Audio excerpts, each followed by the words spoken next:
que estejam todos bem e que já estejam aí preparadinhos com o livro, com o caderno, com a sua garrafinha de água. E hoje a gente vai falar sobre a Revolução Francesa, tudo bem? A gente já tinha começado a falar, mas como ficamos aí um tempinho ausente, vamos recordar o que a gente já tinha visto, tá? Nessa primeira parte aqui, nesse primeiro slide, a gente tem a pirâmide social da França na época da Revolução Francesa. Primeiro, segundo e terceiro estados. No topo da pirâmide, a gente tem o primeiro estado, que é o clero. Entre o primeiro e o terceiro estado, nós temos no meio o segundo estado, que é a nobreza. E a base da pirâmide, que normalmente é um número maior de pessoas, vem o terceiro estado, que é a população.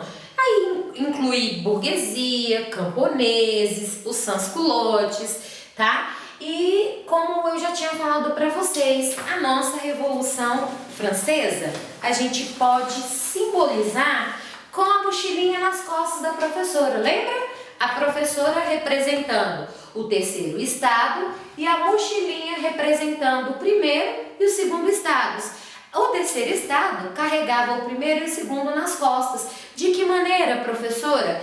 Primeiro e segundo estados eram isentos de impostos, então eles não pagavam impostos. Então o terceiro estado trabalhava pra caramba para pagar a vida boa do do primeiro e segundo estados. Então, o terceiro estado carregava primeiro e segundo estados nas costas. Essa é a forma que a gente pode representar a Revolução Francesa. Tudo bem? Nesse próximo slide, a gente vai ver a questão da carestia, que tudo estava muito caro, os preços só aumentavam, os impostos só aumentavam, e isso tudo vai piorar a situação do terceiro estado, que quanto mais eles trabalhavam, mais impostos eles pagavam e piores condições de vida eles tinham, tá? Então essa situação social ela vai se agravar, vai interferir diretamente na produtividade agrícola, que vai ter uma baixa, altas sucessivas nos custos, nos preços de vida, o aumento de salário nunca vai ser proporcional à alta nos preços, e isso vai causar fome e miséria. Traduzindo, estava instalado na França um caos e só tinha uma forma de mudar toda essa situação. O terceiro estado dá o grito e fala: opa, para tudo! Se é a gente que mantém a economia do país, vamos mudar a situação. Há um exemplo disso, da gente ver a força que o trabalhador tem. Olha só o que a gente está passando. Não foi uma situação na qual a gente escolheu, mas o trabalhador parando, a gente já começa a ver a diferença nas prateleiras dos mercados. Diminui a produção, diminui a oferta, aumenta a procura e automaticamente aumentam os preços dos produtos. Olha a importância que o trabalhador tem na economia de um país. Então a França vai querer mostrar isso, tudo bem? Nesse nosso próximo slide, a gente vai ver a questão dos estados gerais. Eles vão querer solucionar esses problemas da economia.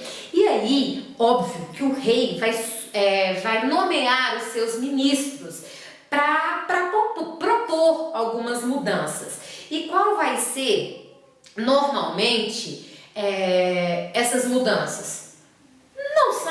Não chegam a ser grandes mudanças assim, porque normalmente quando acontece uma crise, quem é que paga a conta? A população. Então eles vão propor aumento de impostos e isso aí a população já não vai aguentar mais, porque eles já estavam cansados de pagar impostos e o clero e a nobreza sempre ser isentos. Então eles não queriam mais carregar esse peso.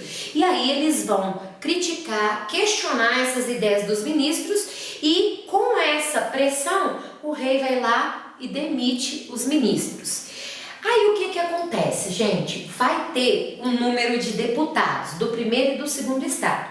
Se a gente for fazer o somatório da representatividade dos deputados por estado, é óbvio que pelo fato do terceiro estado ter um número maior de pessoas, também vai ter um número maior de representantes. Só que o que eles vão definir? Eles vão definir que o voto vai ser por estado e não por número de representantes. Traduzindo, vamos estar trocando 6 por meia dúzia, porque o primeiro estado e o segundo estado, eles votam juntos, porque eles defendem os seus interesses próprios. Eles têm interesses semelhantes. E com certeza vão ser interesses diferentes e opostos aos interesses do terceiro estado. Então estamos falando em trocar 6 por meia dúzia. Tudo bem?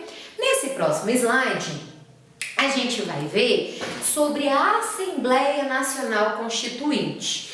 Esse é o objetivo de elaborar uma Constituição para a França.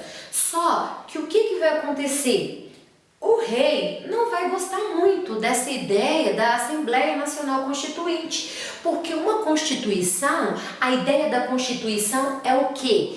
É limitar os poderes do rei. Gente, ó, poder centralizado nas mãos de uma só pessoa. Quando a gente tem o poder centralizado nas mãos de uma só pessoa, a população tem 2 direitos. Lembra? O direito de não ter direito e o direito de não reclamar do direito que não tinha. E com uma Constituição, isso começa a mudar. E o rei não vai querer isso, porque ele não vai querer ter o seu poder limitado. Tudo bem? Então, vai ter essa proposta, mas o rei não vai aceitar. Ele vai impor que os representantes do clero e da nobreza também participem dessa Constituição. Por quê? Porque ele tendo representantes de sua inteira confiança, é claro que eles não vão deixar criar leis que vá contra as ideias defendidas pelo rei. Tudo bem? Vai ter uma reação popular e através dessa reação popular, o que o povo vai fazer? Vai invadir a Bastilha. O que era a Bastilha? Era um castelo que na época do poder centralizado nas mãos do rei servia como uma prisão política. Para lá que eles mandavam as pessoas que desobedeciam o rei. Tudo bem? E nesse próximo slide aí, a gente vai ver sobre a Declaração dos Direitos do Homem e do Cidadão. Galera, apesar de ter esse nome de Declaração dos Direitos do Homem e do Cidadão, esse homem aí deveria englobar homens e mulheres. Porém, os direitos defendidos aí ainda vão ser mínimos, vão ser excludentes. As mulheres não vão participar de muitas coisas definidas aí. Tudo bem? Vai ser um marco, né, da queda do antigo regime, vai definir mudanças, tá? Vai abolir privilégios de nascimento, aquela questão que quem nasceu rico morre rico e quem nasceu pobre morre pobre. Vai começar a mudar isso aí e vai estabelecer uma igualdade de acesso aos cidadãos a empregos públicos, coisa que não tinha anteriormente. Era só digamos assim, um critério para os ricos, e agora vai se abrir, e isso é bom, principalmente para as pessoas que pertenciam ao terceiro estado. É lógico que a gente sabe que essa igualdade muitas vezes na prática ela não existe, tá? Mas só de na lei já tá dizendo isso, para a gente já é um avanço.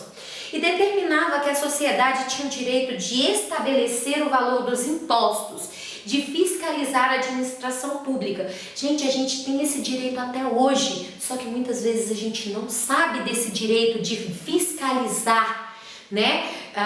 Onde está sendo investidos os nossos impostos. A gente tem esse direito, a gente pode pedir isso, mas a gente não sabe e a gente não corre atrás. Na monarquia constitucional, seria uma monarquia que o rei continuaria no poder, mas ele não poderia mais fazer tudo o que ele bem entendesse. Ele estaria com seus poderes limitados através da Constituição.